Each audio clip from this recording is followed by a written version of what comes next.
15년 전에 쓴 제일 왼쪽. 여당에서는 헌재를 향해 정치 편향돼 있다라는 지적도 하고 있습니다. 자, 일단 문영배 헌재 소장 대행의 SNS 글들이 논란인데 함께 보시죠. 자, 굳이 분류하자면 우리법 연구회 내부에서 내가 제일 왼쪽에 자리 잡고 있을 것입니다. 가장 레프트다라는 글도 논란이 됐고요. 앞서 이제 이재명 대표와의 어떤 인연 그리고 역사관 등등이 논란이 되고 있습니다. 자, 이번에는 이재명 대표와의 과거 SNS 소통 내용도 논란인데요. 함께 보시죠. 가장 우리법 연구에서 레프트다라고 본인을 지칭했던 문영배 헌재 소장 대행이 이재명 대표와 인연이 없다라고 헌재가 성명을 냈지만 적어도 과거에 이렇게 만하님의 안부를 물었던 연락들이 뒤늦게 드러나서 논란이 일고 있습니다. 이재명 대표 성남시장 당시 문파님 여기서 만나다니 잘 계시죠? 만하님께 안부를. 그러자 문영배 대행은 시장님 고생이 많으시죠? 건강에 유의하십시오.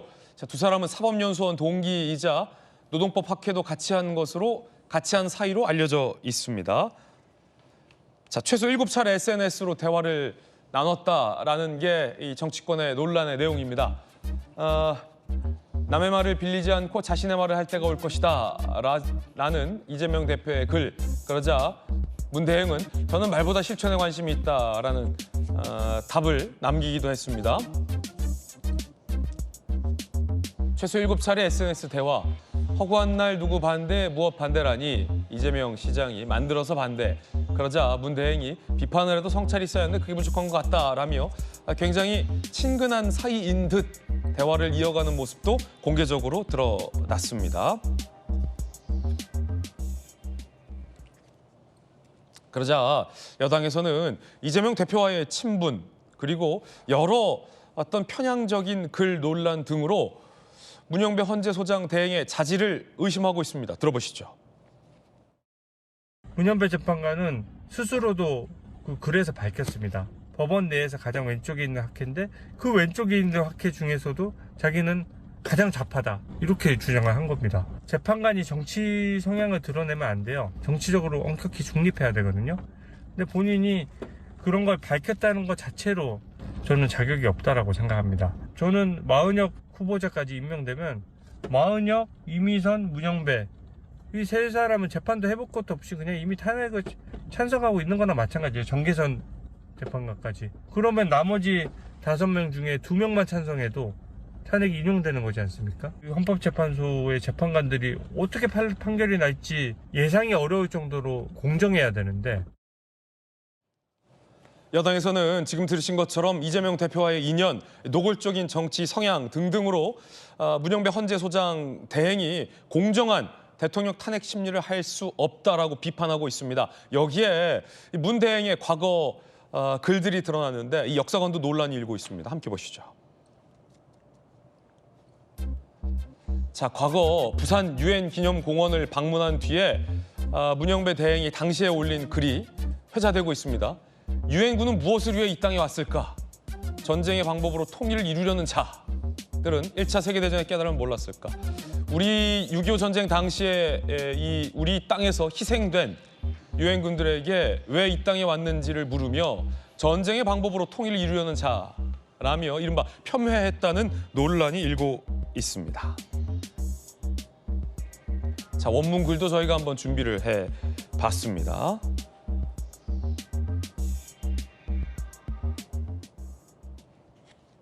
잠시 후에 논란의 글들도 몇 가지 더 살펴보겠습니다만 일단 여기까지 지금 논란의 핵심 쟁점들을 저희가 한번 정리해봤습니다. 의견 한번 들어보죠. 김구식 교수님. 네. 유엔군은 사실은 북한의 남침에 맞서서 이 한반도를 지키기 위해서 정말 이역만리 낯선 이 땅에 와서 희생된 유엔군 참전 용사들이 묻혀있는 기념하기 위한 그 공원에 가서 유엔군은 이 땅에 왜 왔을까? 전쟁의 방법으로 통일을 이루려는 자들이라고 쓴 건데 지금 원문도 좀 저도 한번 몇 차례 다 읽어봤는데 김우식 교수님께서는 어떻게 보십니까?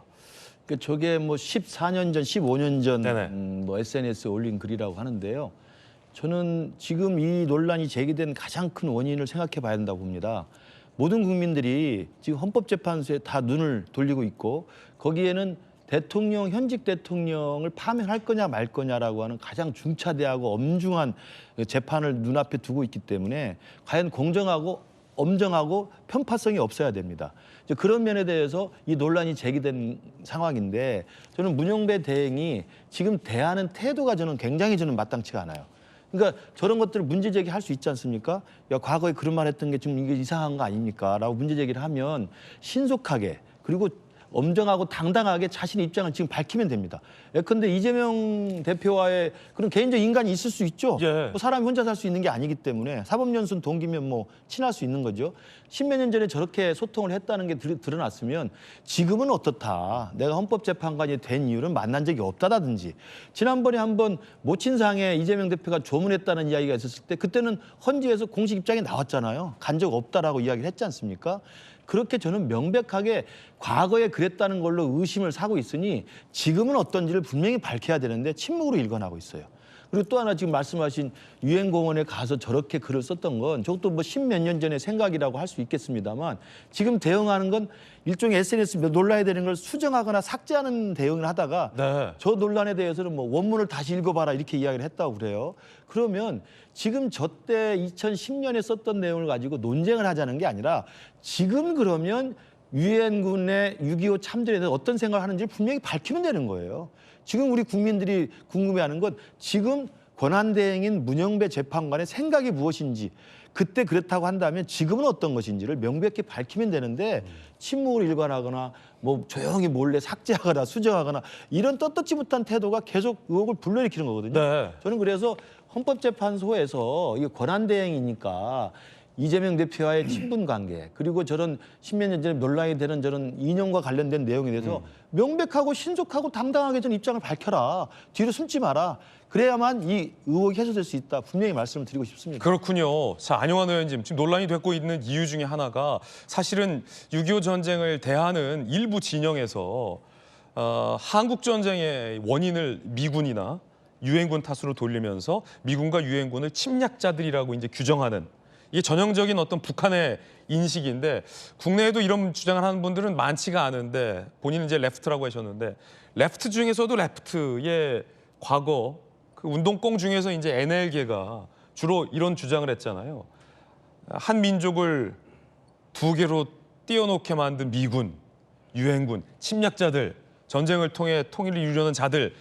그 이제 북한과 가까운 분들이 주장하던 주장과 이른바 문 대행의 논리가 닮아 있는 것 아니냐라는 논란이 지금 여권을 중심으로 제기되고 있는 건데 어떻게 보십니까? 지금 이제 저 문장을 보면은 이제 지금 자막도 나옵니다만 유엔군은 무엇을 위해 이 땅에 왔을까?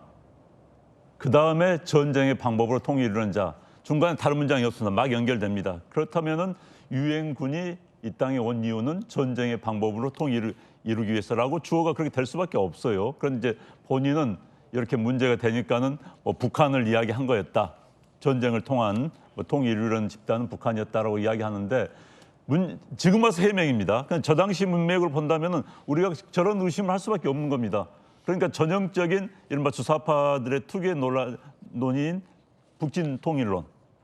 그것을 이야기하고 그 비판한 것인가라고밖에 볼 수 없는 그런 이제 측면이 있는 것이죠. 저는 이번 논란을 보면서 참 대한민국 참 문제다. 항상 뭐 거듭 이야기하지만 윤석열 대통령의 운명도 이재명 대표의 운명도 중요하지 않습니다. 대한민국의 미래가 중요한데 사법부가 이렇게 흔들리면은 대한민국 앞으로 전체 흔들리는 겁니다. 사실 우리가 이제 일반적으로 이렇게 이야기하죠.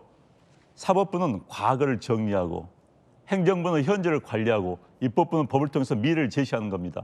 사법부가 과거를 정리해주지 못한다면 사법부의 과거 정리돼서 국민 공동체가 인정하지 못한다면 대한민국 오물덩어리가 되는 겁니다. 사법부가 이런 것이죠. 오물 들어온 것을 자 사회로부터 격리해야 될 집단은 격리시키는 거고 다시 이건 오물이 아니야. 사회로 내보내야 한 사람은 다시 무죄 판결에서 내보내는 거고 또 정화에서 내보내는 이 역할을 하는 겁니다. 그런데 그 역할을 하는 사법부의 기능 자체가 이제 불신에 빠진 거예요. 물론 사법부 구성원들, 뭐 문영배 권한대행 이런 분들이 이야기하겠죠. 너네들 의심의 눈으로 보는 거 아니냐 하지만은 사법부가 자초한 측면이 굉장히 많습니다. 사실 지금 이번에 방통위원장 탄핵 같은 경우도 보면 절반이 나누지 않습니까? 누가 보더라도 그런데 임명권자가 누구였는가에 따라서 그 몫이 누구 몫인가에 따라서 완전히 나눠 있습니다.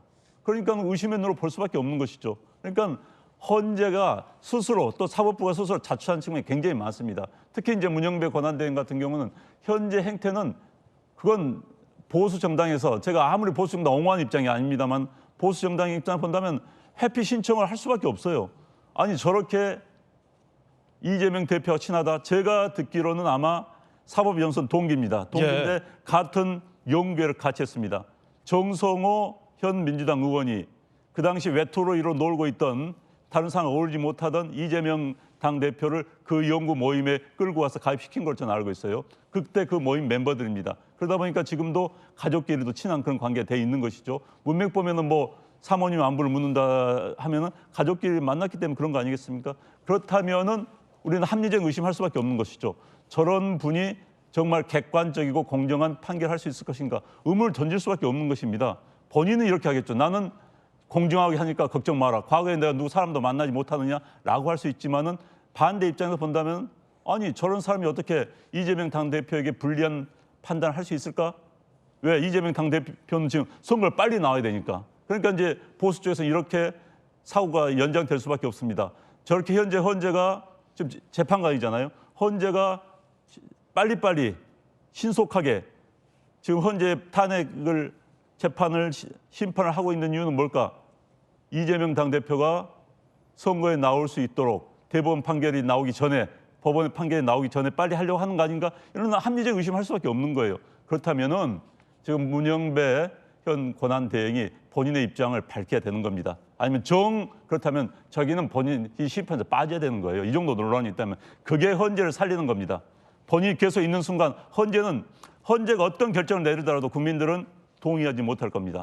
그러면 대한민국 국민들의 절반 40%의 국민들은 광화문에 나올 수밖에 없는 겁니다. 헌재 심판에 대해서 승복을 할 수 없기 때문에 그렇기 때문에 문영배 재판관이 헌재를 위해서라도 본인의 입장을 명확히 또 대한민국 사법부를 위해서라도 대한민국을 위해서라도 입장을 밝히고 저는 회피 신청하는 게 맞다고 봅니다. 예.